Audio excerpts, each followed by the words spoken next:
Eh bien, bonjour à tous. Donc, on est ravis d'être invités à CGFIE et puis en plus pour conclure ces quelques jours de présentation.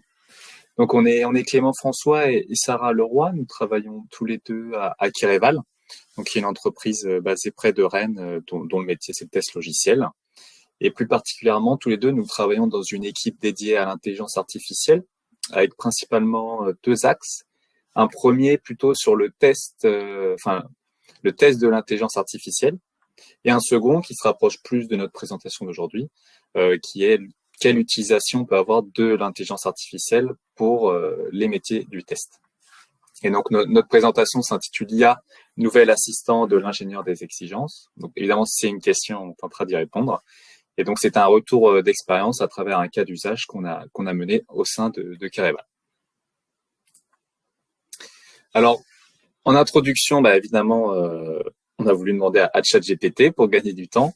Donc, comment l'IA peut aider l'ingénierie des exigences. Donc, comme souvent, il a plein d'imagination.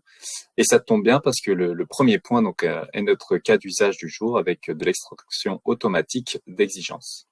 Et pour tout de suite placer un petit warning sur l'utilisation directe des sorties qu'on peut avoir avec des prompts sur ChatGPT, on a mis en avant un mot prioritisation qu'il a sorti sur le point numéro 5. Pour compléter cette introduction, on voulait remettre un petit peu en place le vocabulaire parce qu'on entend beaucoup parler d'IA et donc évidemment c'est important de comprendre un petit peu de quoi on parle. Donc la définition par le Parlement européen, c'est de reproduire des comportements liés aux humains tels que le raisonnement, la planification et la créativité. Et à l'intérieur de cette intelligence artificielle, on va parler de machine learning, donc l'apprentissage machine. Et encore à l'intérieur, on va parler de deep learning, donc les réseaux de neurones. À côté de ça, on a le NLP, donc le Natural Language Processing, donc en français le traitement automatique du langage, donc qui sont l'ensemble des tâches pour traiter du texte. Et un peu l'enfant de ce NLP et de ce machine learning, ce sont les LLM, donc les Large Language Models, dont le plus connu, évidemment, GPT avec ChatGPT.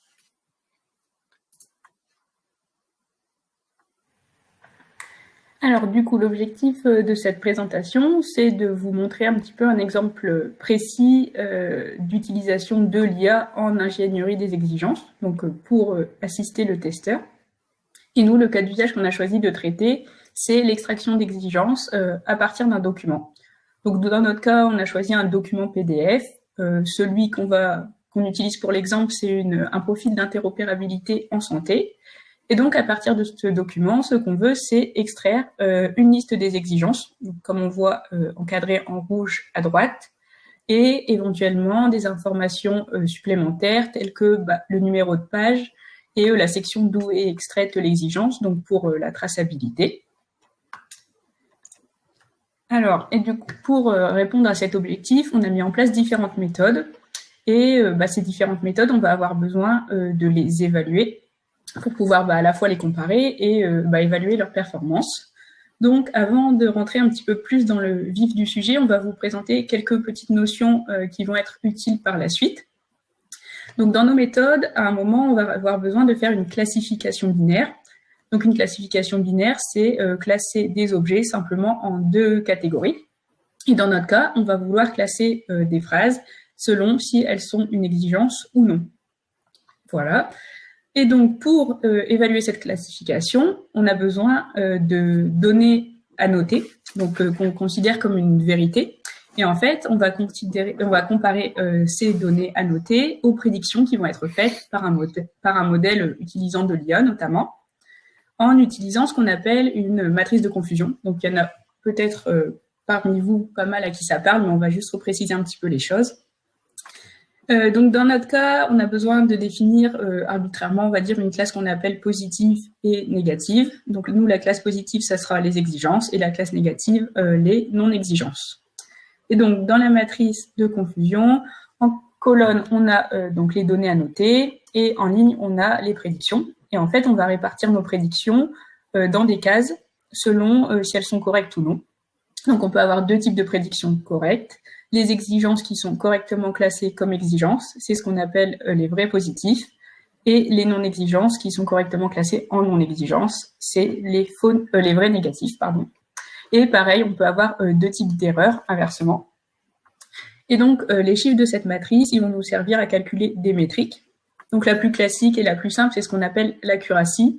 C'est simplement le taux de bonne prédiction. Donc ça nous donne une vue d'ensemble des performances de notre classification. Mais ensuite, on va pouvoir vouloir regarder un peu plus dans le détail avec d'autres métriques, notamment la précision et le recall. Donc le recall, c'est les vrais positifs sur l'ensemble de tous les positifs. Et ça va être intéressant, par exemple, si on veut ne pas rater d'exigence, on veut vraiment pas en louper.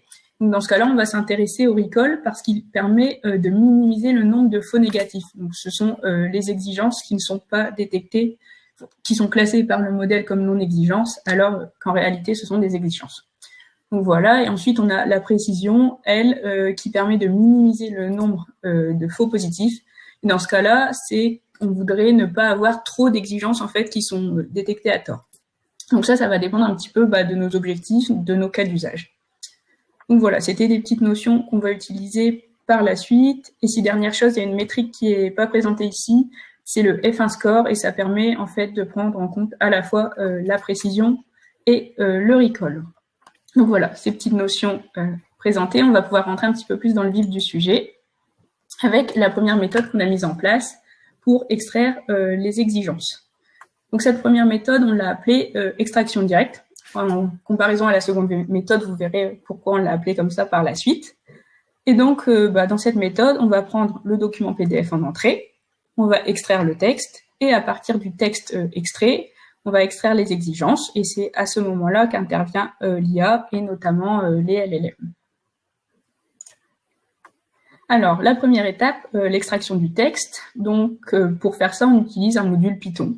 Il y en a de nombreux qui existent, chacun ont leurs avantages et leurs inconvénients. On va pas trop s'étendre sur ce point ici, mais on vous a indiqué le module que nous, on a utilisé.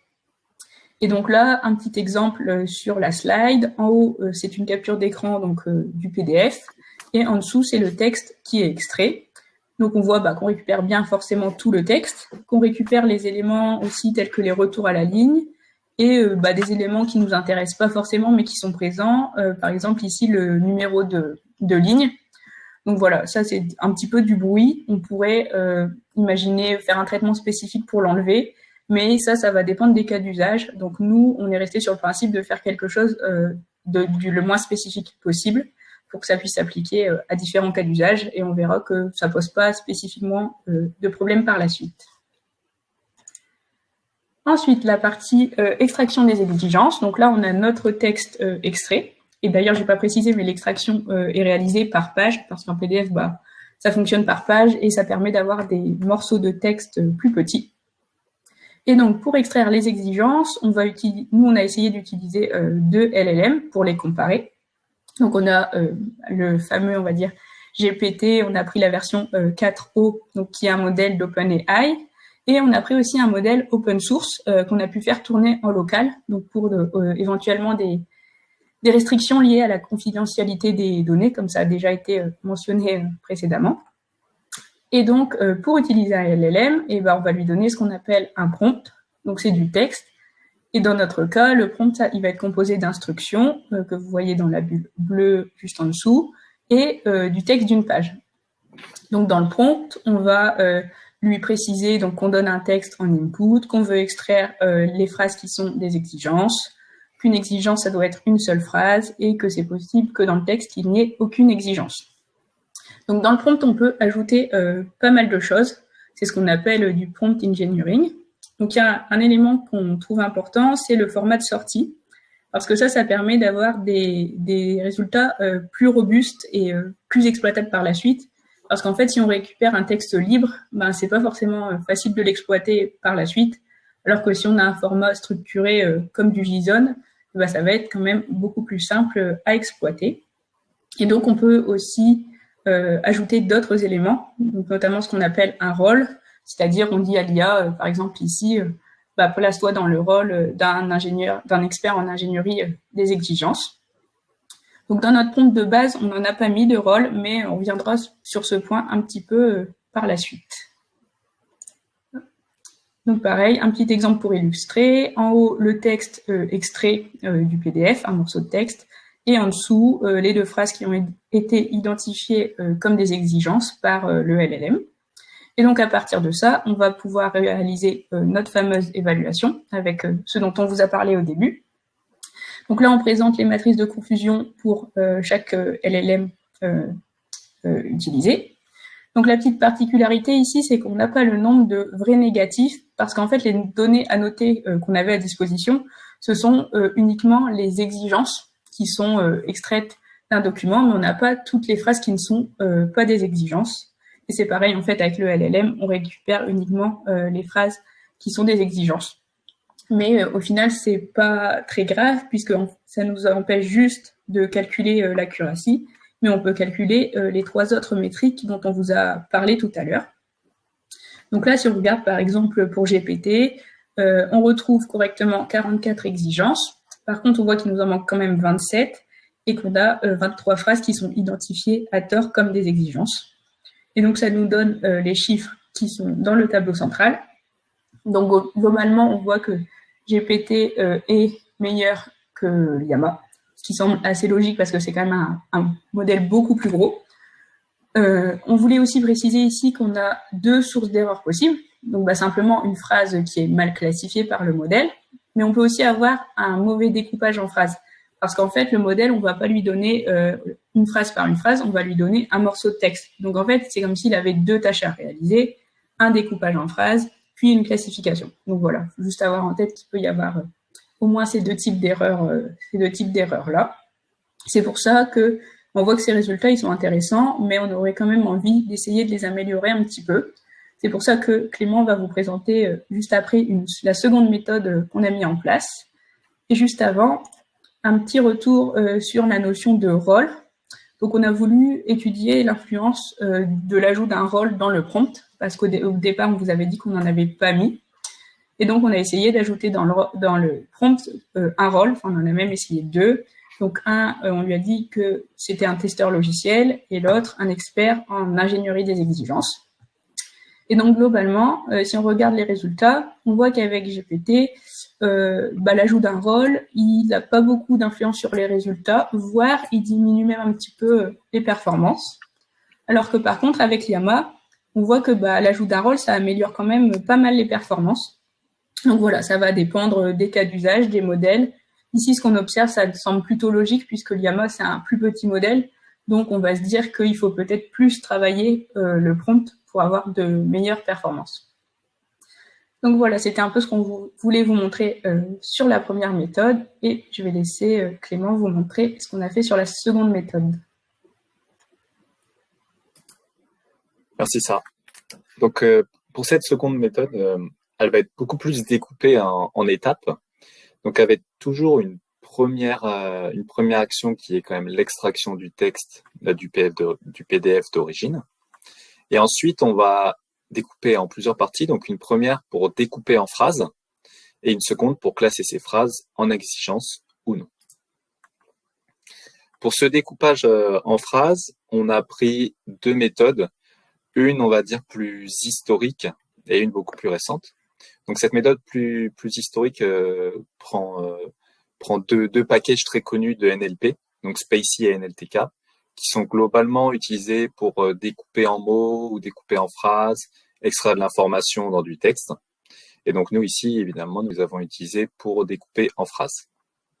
Et l'autre méthode que nous avons mis en place, donc c'est à nouveau l'utilisation de LLM, donc GPT-4o et Llama 3.1, avec évidemment, comme on ne fait plus la même tâche, un prompt spécifique.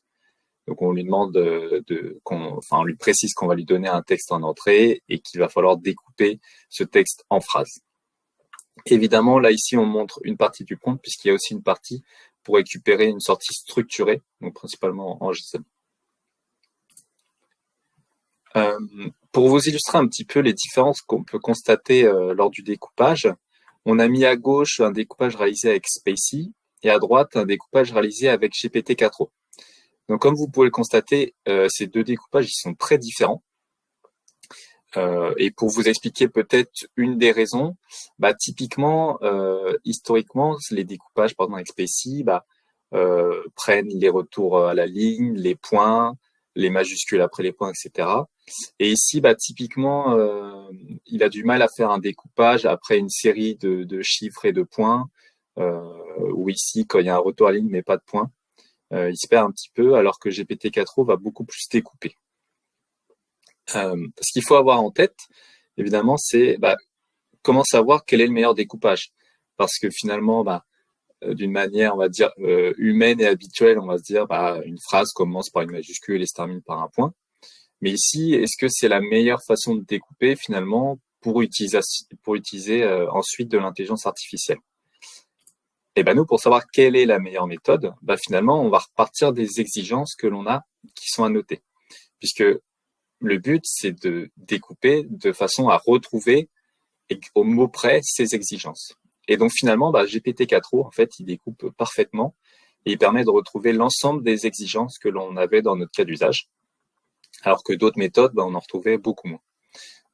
Donc c'est pour ça que pour la suite, puisqu'en entrée, on reprendra ces phrases découpées, et on partira du découpage réalisé par GPT-4o. De la même manière, pour un petit peu se rendre compte, vous voyez bien qu'entre les méthodes, on peut énormément changer le découpage en phrases et retrouver vraiment peu de phrases ou énormément. Donc c'est voilà, à garder en tête qu'il faut explorer plusieurs méthodes toujours pour s'appliquer au mieux à notre cas d'usage. Donc maintenant que notre découpage est réalisé, on a une tâche de classification à faire sur ces phrases.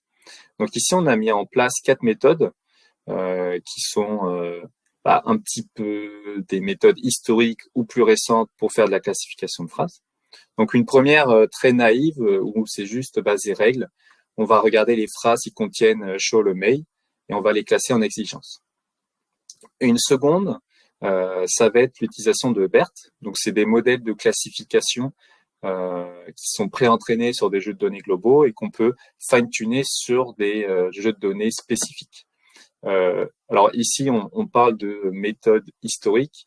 En fait, en réalité, ça a à peine 6 ans, ces méthodes. Mais voilà, c'est ce qu'on fait en tout cas depuis 6 ans et un peu avant l'arrivée de ces modèles plus récents comme GPT. Donc, on a un premier modèle BERT qui a été entraîné sur un jeu de données public, donc qui est pratique puisqu'il répond à la tâche que l'on veut. Donc, on a des exigences et on souhaite les classer. Mais par contre, il n'est pas proche du dataset que l'on a pour le cas d'usage. Et donc, c'est pour ça qu'après, on a une deuxième méthode où on reprend un BERT, mais que cette fois, on a entraîné. Donc, on l'appelle BERT amélioré. On l'a entraîné sur un jeu de données interne qui est très proche du cas d'usage. Donc, voilà pour les 3 premières méthodes. Et enfin, on a une dernière qui regroupe 2 modèles distincts, mais où cette fois, on va à nouveau utiliser GPT-4o et Llama 3.1 avec à nouveau un prompt spécifique pour l'utilisation que l'on veut en faire. Donc l'idée, c'est de comparer toutes ces méthodes et voir quelles sont les meilleures. Donc c'est pour ça que également tout à l'heure, ça va présenter les métriques qu'on peut utiliser. Donc ici, dans la première colonne, vous allez retrouver les résultats de la méthode précédente. On a repris le meilleur résultat parmi les plusieurs présentés et les résultats présentés. Et ensuite, on va retrouver l'ensemble des nouvelles méthodes sur ce découpage, d'abord en phrases et ensuite en classification. Donc, une première remarque que l'on peut faire, c'est sur le modèle Llama 3.1, donc qui a tourné en local. Donc, il y a un relativement petit modèle.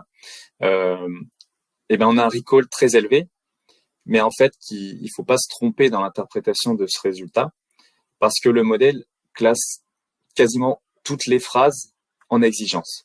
Et donc, c'est pour ça, évidemment, qu'il a un recall très élevé, parce que il retrouve quasiment toutes les exigences, oui, mais en fait, parce qu'il en a classé plein, et donc, vous voyez, la précision est très, très faible. Et pour vous donner d'ailleurs une indication de comment vous rendre compte du résultat, l'accuracy qui est à 0,5, ça revient exactement au même que de tirer aléatoirement le résultat. Donc voilà, le modèle est vraiment mauvais. Et par contre, pour regarder les meilleurs modèles, finalement, c'est le BERT amélioré qui sort du lot, alors qui est quasiment équivalent à GPT-4o, mais qui est quand même meilleur. Et donc, il y a plusieurs messages à travers ça. Un premier, que finalement les méthodes historiques, finalement parfois peuvent être meilleures que les méthodes révolutionnaires que l'on peut mettre en avant à tout bout de champ. Malgré cela, il faut distinguer plusieurs aspects. Un premier, l'avantage du BERT amélioré, c'est que c'est un petit modèle qui tourne très facilement en local. Donc c'est assez intéressant. Par contre, un aspect négatif, évidemment, c'est qu'il faut avoir des données pour l'entraîner. Et ces données, pour faire la notation, ça prend du temps, ça prend des compétences, et donc c'est assez compliqué. Alors que de l'autre côté, évidemment, pour le GPT-4o, il n'y a aucun entraînement à faire de notre côté. On l'utilise directement et il a finalement des performances qui sont plutôt bonnes. Par contre, un aspect négatif, évidemment, c'est que ça ne tombe pas en local, il n'y a pas vraiment de confidentialité. Et donc, il faut évidemment faire attention si on envoie des données qui sont confidentielles.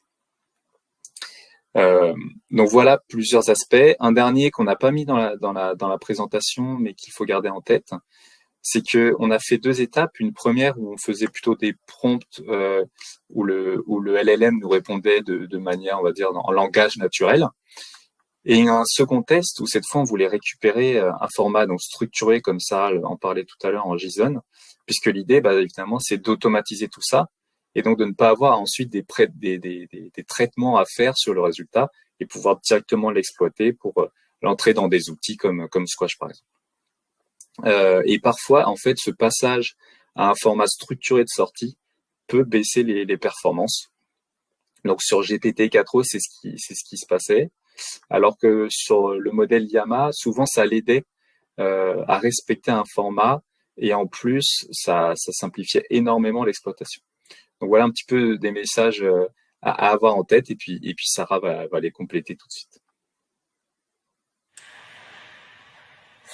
Donc ce qu'on a voulu vous montrer un petit peu ici, c'est comment on peut utiliser l'IA et pas uniquement les LLM mais aussi les LLM en ingénierie des exigences. Donc on a pris un cas d'usage assez précis, on est rentré un petit peu dans le détail technique. Ce qu'on voulait aussi montrer par rapport au LLM, c'est la sensibilité en fait pour leur utilisation. Parce que ça, c'est des choses qui ont été dites aussi dans les 2 conférences sur l'IA qui ont eu lieu hier et aujourd'hui. Mais déjà, il y a le choix du modèle. Donc on a beaucoup parlé de confidentialité des données, est-ce qu'on utilise un modèle open source ou non. Donc il y a ce premier choix-là. Ensuite, quand on choisit un modèle, au final, il y a aussi pas mal de paramètres qu'on peut modifier. On n'en a pas beaucoup parlé dans cette présentation, mais par exemple, on a ce qu'on appelle la température. C'est le degré de créativité du modèle. Et donc ça, c'est un des paramètres qui peut être modifié. Et on a aussi tout ce qui a été plus abordé, le prompt engineering, donc toutes les façons en fait de travailler son prompt. Et donc c'est pour ça que nous on trouve que c'est important de pouvoir évaluer les différentes méthodes, combinaisons de paramètres qu'on va tester, parce que ça nous permet de pouvoir voir quelle méthode est meilleure sur quel plan, d'avoir des résultats un peu concrets, chiffrés. Donc voilà. Par contre, on sait que c'est pas forcément non plus évident d'avoir des données, parce qu'il faut en avoir, faut qu'elles soient annotées. Et encore là, nous on était dans un de classification, mais en fait, quand on fait de la génération, c'est encore moins évident d'avoir des données et les métriques d'évaluation, elles ne sont pas aussi simples non plus.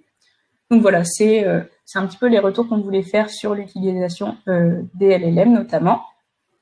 Concernant le cas d'usage d'extraction des exigences, donc on a encore quelques pistes d'amélioration, notamment pour l'instant, on récupère le numéro de page d'où est extrait l'exigence, mais on récupère pas encore les sections.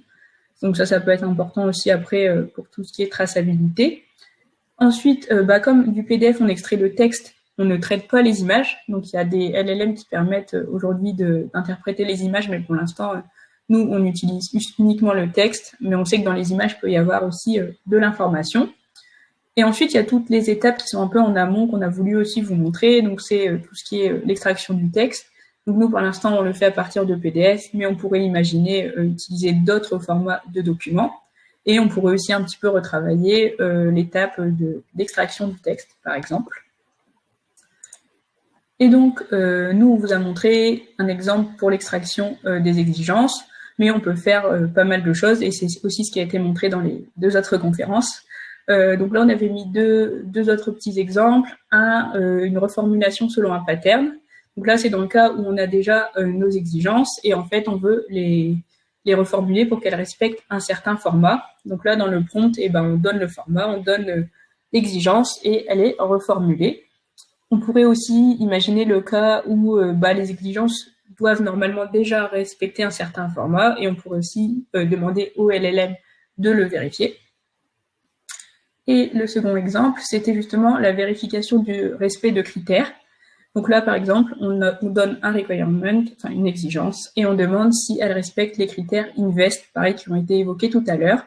Ce qui est bien aussi, c'est qu'on n'a pas besoin de préciser quels sont les critères invest parce que on imagine que comme c'est quelque chose d'assez diffusé, connu, et ça sera dans la base d'apprentissage.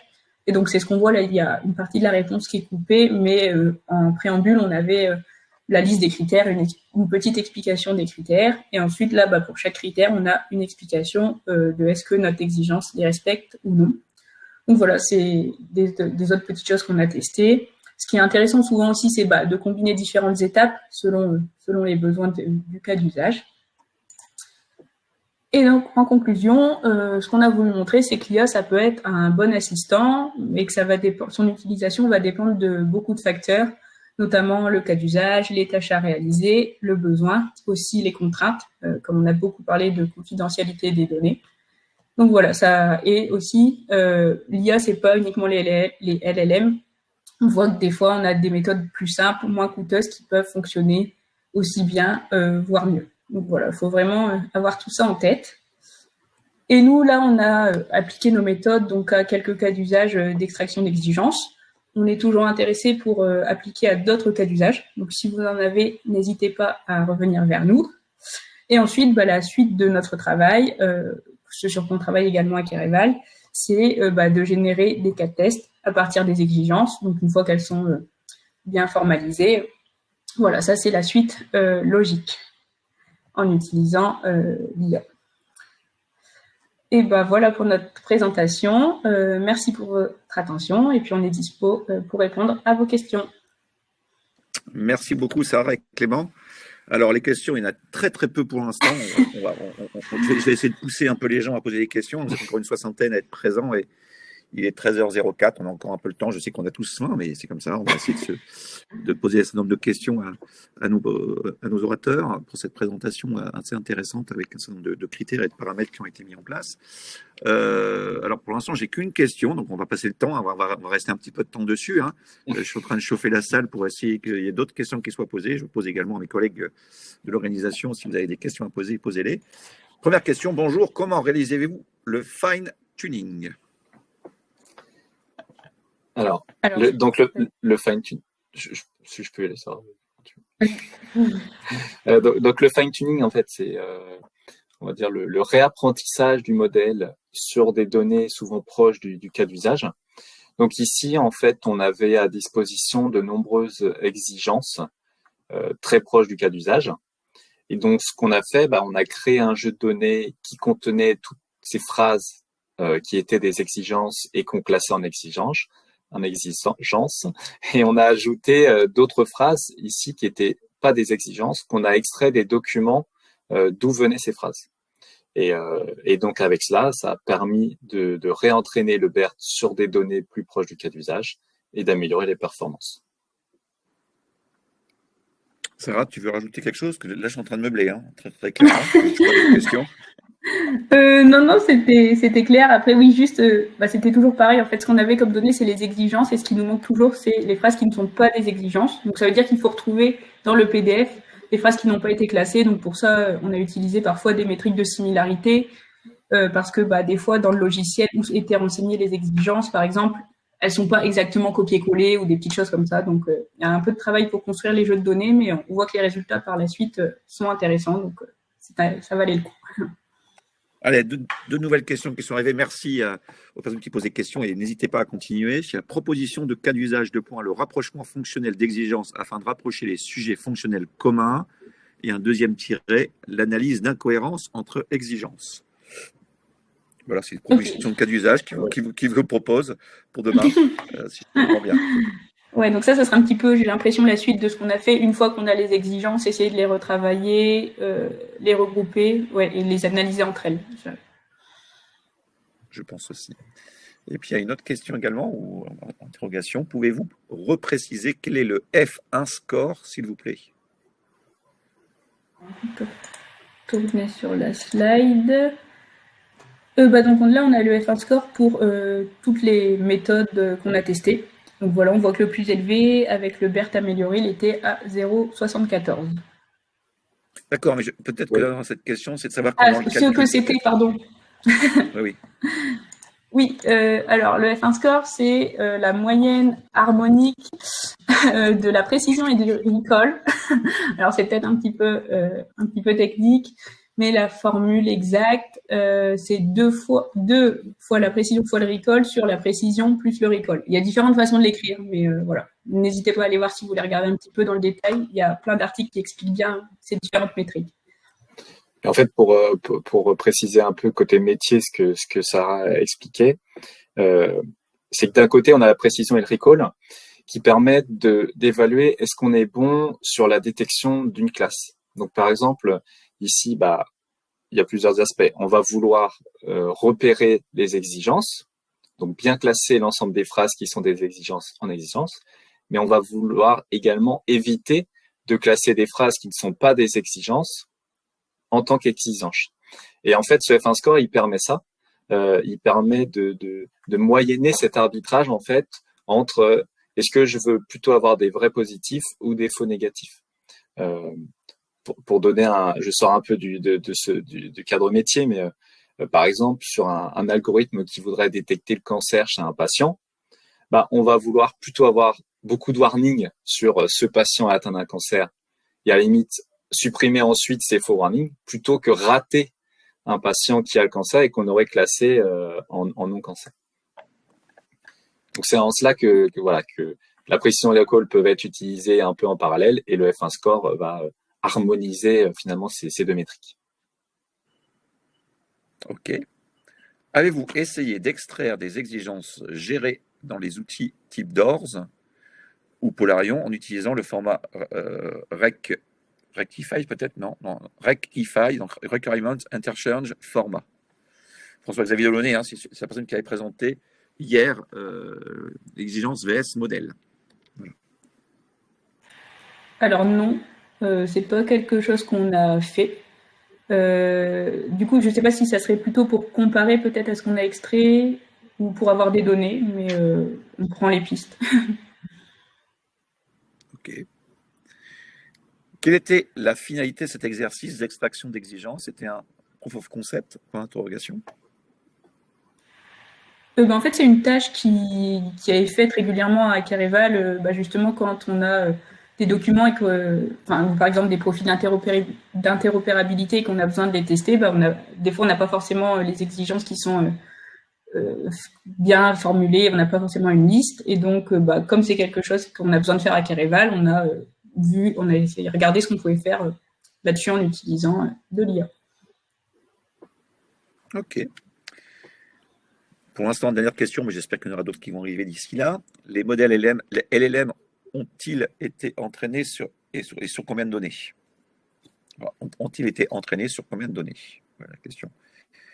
Alors, donc d'un côté, on a les modèles BERT et de l'autre côté, on a ce qu'on appelle les LLM. En réalité, c'est un abus de langage parce que un modèle BERT est un LLM, mais on peut continuer sur cette distinction. Donc le BERT, lui, a été entraîné sur des jeux de données. Par contre, les LLM qu'on a utilisés, qui sont GPT-4o et Llama, eux, on ne les a pas réentraînés. Ils sont entraînés de base par les entreprises qui les créent. Ils ont été entraînés sur des données qui viennent d'Internet. Donc pour GPT-4, c'est OpenAI et pour Llama, c'est Meta. Mais nous, on a fait aucun entraînement par la suite dessus.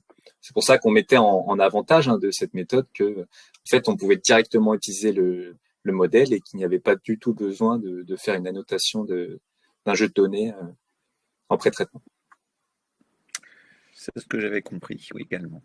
Est-ce qu'il y a d'autres personnes qui veulent poser des questions? Parce que c'est le moment, hein, il reste encore un petit peu de temps si vous le souhaitez. Excuse-moi Clément, vas-y. Non, pas de souci.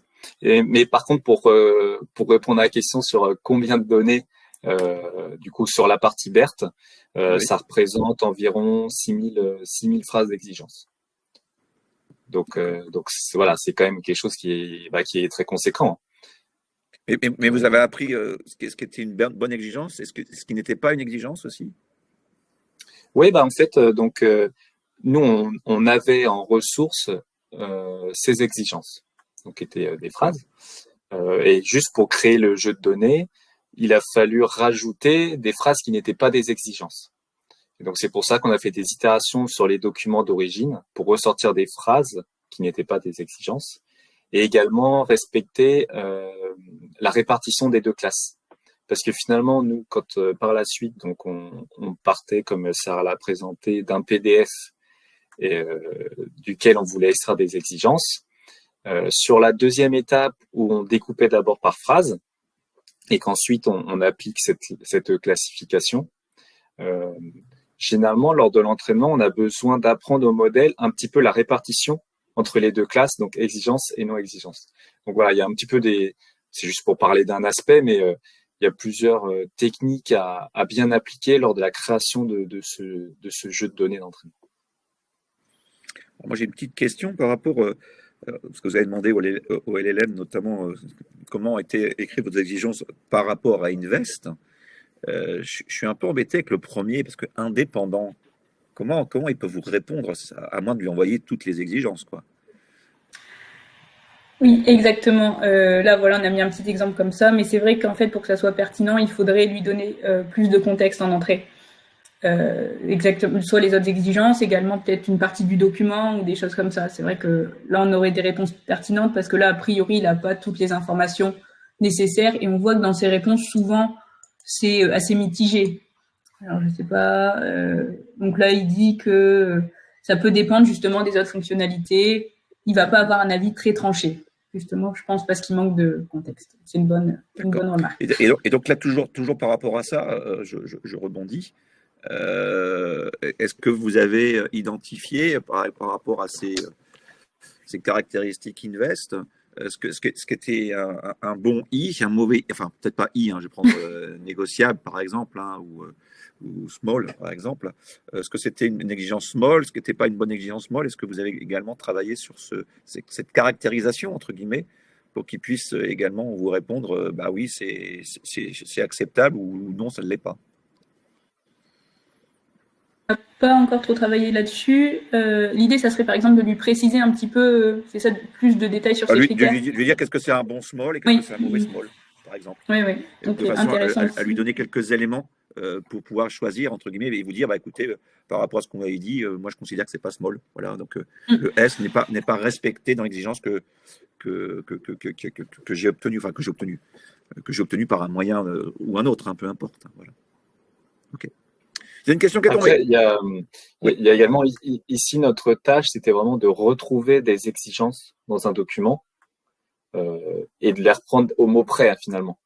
Oui. Ici, ça s'appliquerait plus à un cas d'usage où on n'aurait pas les exigences écrites de manière claire ou au mot près, et où il y aurait un travail du coup de réécriture par le LLM, par exemple de cette exigence, et ensuite une vérification sur ces critères.